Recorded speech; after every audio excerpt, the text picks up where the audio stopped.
Hi everyone, welcome to our channel. Let's learn daily. இந்த வீடியோவில் நம்ம என்ன பார்க்க போகிறோம் அப்படின்னா 12th ஸ்டாண்டர்ட்குரிய இம்பார்ட்டன்ட் ஃபிசிக்ஸ்க்குரிய கொஸ்டின் ஆன்சர்ஸ் தான் பார்க்க போகிறோம். 5 மார்க் கொஸ்டின்ஸ் மட்டும் தான் இந்த வீடியோவில் நம்ம பார்க்க போகிறோம். ஸோ அட்லீஸ்ட் இந்த கொஸ்டின்ஸை மட்டுமா நீங்கள் ரிவைஸ் பண்ணிக்கோங்க. இன்னும் டேஸ் இருக்குது உங்களுக்கு ரிவைஸ் பண்ணுறதுக்கு. ஸோ எல்லா கொஸ்டின்ஸையும் மறக்காமல் எழுதி பாருங்கள். பிகாஸ் டெரிவேஷன் கொஸ்டின்ஸ் தான் உங்களுக்கு மோஸ்ட்லி வர மாதிரி இருக்கும், இல்லைனா சம்ஸ் வர மாதிரி இருக்கும். ஸோ இப்போ டெரிவேஷன் கொஸ்டின்றப்போ நீங்கள் எழுதி பார்த்தீங்க அப்படின்னா தான் உங்களுக்கு ஞாபகம் இருக்கும். இல்லை அப்படின்னா ஒரே மாதிரி இருக்க மாதிரி இருக்கிறதுனால மறந்துடும். ஸோ அதனால எல்லாத்தையும் எழுதி பார்த்துருங்க. ஓகேவா? ஸோ ஃபர்ஸ்ட் லெசன்லேருந்து பார்த்தீங்க அப்படின்னா ஆக்சியல் லைன், அடுத்து equatorial line, next potential due to dipole, next Van de Graaff generator. Van de Graaff generator எழுதும் போது என்ன பண்ணுங்க, உங்களுடைய கன்ஸ்ட்ரக்ஷன் ஒர்க்கிங் பிரின்சிபல் எல்லாம் தனித்தனியாக ஹெட்டிங் போட்டு அதுக்கப்புறம் டயக்ராம் போட்டுட்டு லாஸ்ட்டாக அதோட யூஸ் என்ன அப்படின்றதையும் மென்ஷன் பண்ணிடுங்க.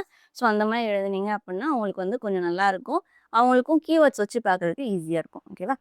நெக்ஸ்ட் வந்து effect of dielectric. Next second லெசன்ல இருந்து பார்த்தீங்க அப்படின்னா Wheatstone bridge, metre bridge, next microscopic model of Ohm's law. இந்த 4 கொஸ்டினும். நெக்ஸ்ட் லெசன் 3ல இருந்து ஃபோர்ஸ் ஆன current carrying conductor, next force between 2 long straight conductors, next one cyclotron. So சைக்ளோட்ரானுக்கும் அதே மாதிரி தான் பிரின்சிபல், கன்ஸ்ட்ரக்ஷன், ஒர்க்கிங், அந்த டெரிவேஷன் பார்ட் அதை பார்த்துக்கோங்க. Infinitely long straight wire and circular coil, அந்த ரெண்டுலேயுமே உள்ள மேக்னெட்டிக் ஃபீல்டு வச்சு நம்ம வேல்யூ பியோடைய வேல்யூ கொண்டு வந்திருப்போம். ஸோ அந்த இது ரெண்டும் தனித்தனி கொஷின்ஸ். ஓகேவா? ஸோ டயக்ராம் இருக்க கொஷின்ஸ்க்கு டயக்ராம் கண்டிப்பாக வரையணும். ஏன்னா டயக்ராம்க்கு 1 மார்க் வந்து உங்களுக்கு கொடுப்பாங்க. ஸோ அதனால மறந்துடாதீங்க. நெக்ஸ்ட் லெசன் 4ல இருந்து mutual inductions of 2 coil. So அதில் வந்து M12 ஈக்குவல் டு M21 அது கண்டுபிடிக்கிறது. Next RLC circuit. So RLC circuit பொறுத்த வரைக்கும் எல்சிஆர்னு போட்டாலும் ஒன்று தான், சிஎல்ஆர்னு போட்டாலும் ஒன்று தான். ஸோ ஏன்னா அது வந்து சீரீஸில் இருக்கிற ஒரு சர்க்கியூட், அவ்வளோதான். ஸோ அதை எப்படி மாற்றி போட்டாலும் சேம் தான். கொஸ்டினில் வேறு மணிக்கு இருக்குதுன்னு நினச்சிட்டு நீங்கள் எழுதாமல் வந்துடாதீங்க. ஓகேவா? So RLC circuit, single phase AC generator, orientation of the coil, next one வந்து டிரான்ஸ்ஃபார்மர். டிரான்ஸ்ஃபார்மர்லேயுமே என்னென்ன டைப்ஸ் இருக்குது அது எல்லாத்தையுமே பார்த்துக்கோங்க. ஓகேவா? அதே மாதிரி எனர்ஜி லாஸ் இன் டிரான்ஸ்ஃபார்மர் அந்த கொஸ்டினையும் பார்த்துக்கோங்க. நெக்ஸ்ட் லெசன் 5ல இருந்து emission and absorption spectrum, next properties of electromagnetic wave. Next lesson 6ல இருந்து மிரர் ஈக்குவேஷனோட டெரிவேஷன், லென்ஸ் மேக்கர்ஸ் ஃபார்முலாவோட டெரிவேஷன், ஸ்னெல்ஸ் விண்டோ அந்த கொஸ்டின், ப்ரிசம், அதே மாதிரி ரிஃப்ராக்ஷன் அட் சிங்கிள் சர்ஃபேஸ், இது எல்லாமே பார்த்துக்கோங்க.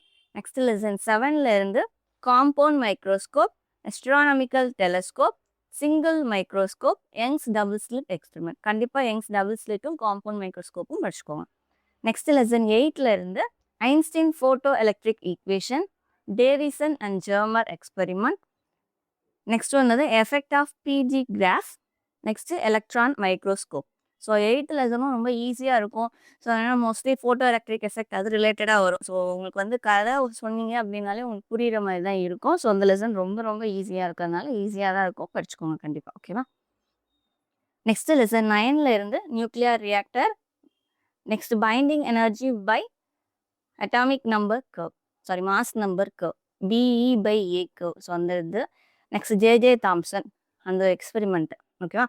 நெக்ஸ்ட் லெசன் 10ல இருந்து ஃபுல் வேவ் ரெக்டிஃபயர், ஆம்ப்ளிஃபயர் மாடுலேஷன்னா என்ன, ஸோ அந்த கொஸ்டினை, டிரான்சிஸ்டர் ஆம்ப்ளிஃபயர், டிரான்சிஸ்டரை எப்படி ஆம்ப்ளிஃபயராக கன்வெர்ட் பண்ணுறோம் அந்த கொஸ்டின், நெக்ஸ்ட்டு டிரான்சிஸ்டர் அஸ் ஸ்விட்ச் இந்த கொஸ்டின். ஓகேவா? ஸோ இது எல்லாத்தையுமே நீங்கள் படிச்சதுங்க. ஸோ இதில் உள்ள கொஸ்டின்ஸையாவது அட்லீஸ்ட் நீங்கள் படிச்சுட்டு போனீங்க அப்படின்னாலே உங்களால் எல்லா கொஸ்டின்ஸுமே அட்டன் பண்ண முடியும். ஒருவேளை சம் வரல அப்படின்னா எல்லாத்தையும் அட்டன் பண்ணிடலாம். ஸோ லாஸ்ட் மினிட்லேயும் நீங்கள் ரிவைஸ் பண்ணணும்னு நினைக்கிறீங்க அப்படின்னா இந்த கொஸ்டின்ஸை மட்டுமே நீங்கள் பார்த்தாலே போதுமானது தான். இதில் கொடுத்துருக்க கொஸ்டின்ஸ் எல்லாத்தையுமே கண்டிப்பாக எழுதி பார்த்துருங்க. ஃப்ரைடே தான் உங்களுக்கு எக்ஸாம். ஸோ இன்னும் டைம் இருக்குது. இன்றைக்கி படிக்க ஆரம்பிச்சிங்கனாலும் உங்களால் கண்டிப்பாக படிக்க முடியும். ஓகேவா? ஸோ மறக்காமல் இதில் இருக்க எல்லா கொஸ்டின்ஸையும் படிச்சிருங்க. இந்த கொஸ்டின்ஸ் ஏதாவது உங்களுக்கு தெரில அப்படின்னா நம்மளுடைய வீடியோஸ் ஆல்ரெடி போட்டிருக்கோம், பிளேலிஸ்ட்டில் செக் பண்ணி பாருங்கள். இல்லை ஃபர்தராக ஏதாவது வீடியோ வேணும்னு நினச்சிங்க அப்படின்னா கமெண்ட் பண்ணுங்கள். கண்டிப்பாக வீடியோ வந்து சீக்கிரமாக போஸ்ட் பண்ணிடும். So all the best for your exams. Prepare well for your exam. Thank you.